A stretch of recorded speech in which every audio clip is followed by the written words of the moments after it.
சாலை பாதுகாப்புக்கான செலவு இது வரைக்கும் நம்ம செஞ்சதே கிடையாது. செய்ய வேண்டிய காலகட்டத்தில் இருக்கோம். அதுக்கு ஒரு சின்ன உதாரணம் சொல்லிடுறேன். கோயம்புத்தூர் பார்டரை தாண்டி கேரளா போகும்போது நம்மளுடைய ஓட்டுநர், நம்மளுடைய டிரைவர் கரெக்டா பார்டருக்குள்ள போகும்போது சீட் பெல்ட் போடுறாரு. வண்டியோட ஸ்பீட் லிமிட் 80-90 மேல போறதில்லை. ஏன்னா கண்காணிப்பு கேமராக்கள் ஒவ்வொரு 50 மீட்டர்லையும் கண்காணிப்பு கேமராவுக்கு இருக்கு. அதிகமான ஸ்பீடு போட்டீங்கன்னா பெனால்டி வந்துட்டே இருக்கு. அது லாரியா இருக்கட்டும், பஸ்ஸா இருக்கட்டும், இல்ல 2 வீலரா இருக்கட்டும், இல்ல காரா இருக்கட்டும், உடனடியாக ஃபைன் கேரள அரசால போடப்படுது. ஸோ ரோட்ல காரோ பஸ்ஸோ லாரியோ போகும்போது டிரைவருக்கான விழிப்புணர்ச்சியை கடுமையான சட்டங்கள் மூலமா கொடுத்துருக்காங்க. ஆனா நம்மளுடைய ரோட்ல அதிகபட்சமா 180 கிலோமீட்டர், 160, 140, 120 நம்ம ஸ்பீட் போயிட்டு இருக்கோம். நம்மளே இங்க நிறைய பேர் போயிருப்போம்.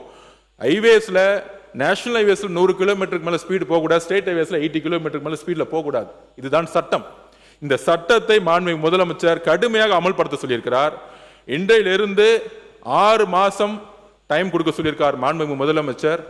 6லிருந்து 8 மாசம் 2027 கேரளா போல தமிழ்நாட்டில் கிட்டத்தட்ட 70,000 கிலோமீட்டர் மட்டுமல்ல, அனைத்து நேஷனல் ஹைவேஸ், ஸ்டேட் ஹைவேஸ் எல்லா ரோட்லையும் கேமராக்கள் பொருத்தப்பட்டு நம்மளுடைய உயிர் சாலைகள்ல ரோட்ல வண்டி ஓட்டுனதுக்காகவே நடந்து போறவங்க, பைக்ல போறவங்க நிறைய பேர் இறந்துட்டே இருக்காங்க. ஒரு உயிர் கூட போகாம வரக்கூடிய காலங்கட்டத்தில் கடுமையான செய்தி கேரளால சக்சஸ் ஆயிருக்கு. 5%, 7% டிக்ரீஸ் ஆயிருக்கு. இறப்புகள் டிக்ரீஸ் ஆயிருக்கு. நம்மளோட எடுத்த லேட்டஸ்ட் சர்வே இதுதான். கடைசி 90 நாட்கள்ல நாங்க அனலைஸ் பண்ணிட்டு இருந்தோம் இந்த டிபார்ட்மெண்ட்ல.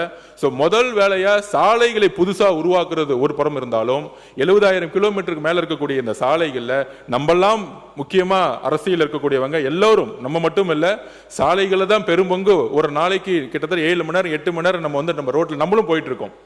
அப்ப ஒரு பக்கம் லிக்கர்னால டிரைவிங் ஒண்ணு, இன்னொரு பக்கம் ஹை ஸ்பீட், இன்னொரு பக்கம் சாலை விதிகளை மதிக்காம இருக்கிறது. அப்ப இதை கண்காணிக்கணும்னா தமிழ்நாடு முழுவதும் அனைத்து சாலைகளும் கேமராக்கள் ஏஐ மூலம் பொருத்தப்பட வேண்டும்.